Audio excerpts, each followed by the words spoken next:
Coba bayangin bentar, tiap pagi kita lihat keluar jendela, ada matahari bersinar cerah. Kelihatannya ababi kan, selalu ada buat kita. Tapi, di bahasan kita kali ini saya mau ngajak kalian ngelihat langit dengan cara yang beda banget. Nyatanya, kita ini lagi hidup di tengah-tengah hitungan mundur kosmik menuju akhir dari tata surya kita sendiri. Oke, mari kita langsung masuk ke intinya. Setiap pagi, matahari itu emang kelihatan tenang banget. Bikin bumi hangat, bikin tanaman tumbuh, ngasih kehidupan lah pokoknya. Kita semua tuh kayak terjebak dalam ilusi aman ini, ngerasa kalau sinar yang damai ini bakal terus ada sampai kapanpun. Padahal, ya realitanya nggak gitu.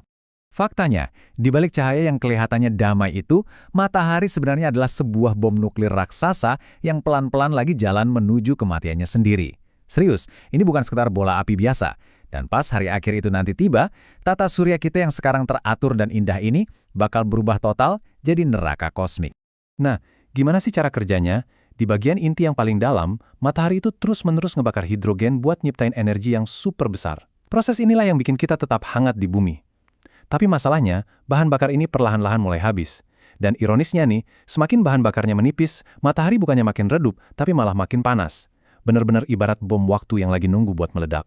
Mari kita lihat gimana bencana ini mulai kebangun. Fase pertama, kiamat rumah kaca.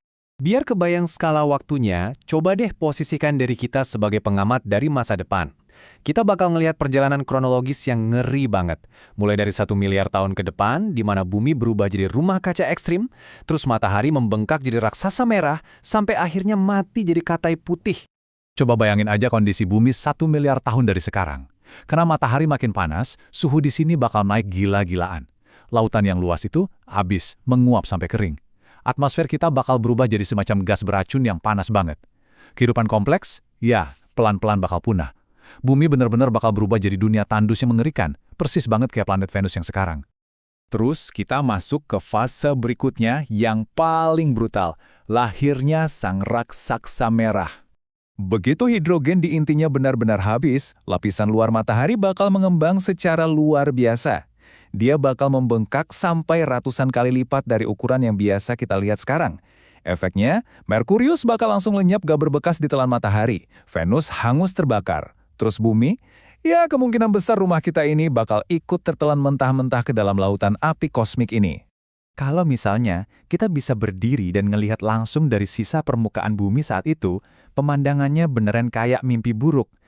Langit biru yang tenang itu bakal berubah jadi langit neraka berwarna merah menyala. Nggak ada lagi lautan air, nggak ada tumbuhan, apalagi manusia. Semuanya cuma daratan lava yang mendidih dengan badai panas mematikan yang terus-terusan nyapu seluruh planet tanpa ampun. Dan ini nunjukin dengan jelas kalau kehancurannya nggak cuma berhenti di planet-planet dalam aja. Kita masuk ke runtuhnya stabilitas tata surya. Urutannya tuh begini. Waktu matahari membengkak dan lapisan luarnya lepas ke angkasa, dia otomatis bakal kehilangan banyak banget masanya. Nah, karena masanya hilang drastis, tarikan gravitasinya juga ikut melemah. Akibatnya apa? Planet-planet luar yang tadinya aman-aman aja, langsung kehilangan keseimbangan orbitnya. Lintasannya jadi berantakan.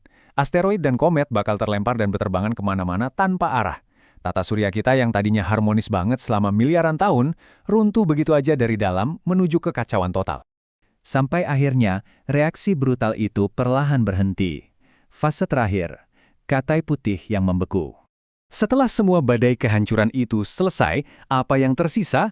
Matahari yang tadinya raksasa, beringas, dan menyala terang itu cuma bakal nyisain sebuah inti kecil yang seukurannya kira-kira sebesar bumi. Bintang mati ini super dingin, redup, dan cuma bisa ngapung di tengah kehampaan kosmik yang abadi. Kalau ada sisa-sisa puing planet yang kebetulan selamat dari bencana awal tadi, mereka bakal selamanya terjebak dalam kegelapan dan kebekuan abadi. Akhir yang benar-benar sepi. Jadi, semua skenario ini ninggalin satu pertanyaan eksistensial yang besar banget buat kita. Kalau umat manusia emang bisa bertahan sampai miliaran tahun ke depan, waktu masa kelam itu tiba, kita bakal kemana? Apa kemajuan teknologi kita bakal cukup buat mindahin peradaban ke Mars, ke satelit Titan, atau bahkan kabur dari tata surya ini sepenuhnya? Atau jangan-jangan, di tengah alam semesta yang luas ini, kita cuma sebuah peradaban kecil yang ujung-ujungnya bakal ikut lenyap dan jadi debu barengan sama matinya matahari kita? Pertanyaan yang bikin merinding kan? Silakan direnungkan, dan makasih udah ngikutin bahasan kita kali ini.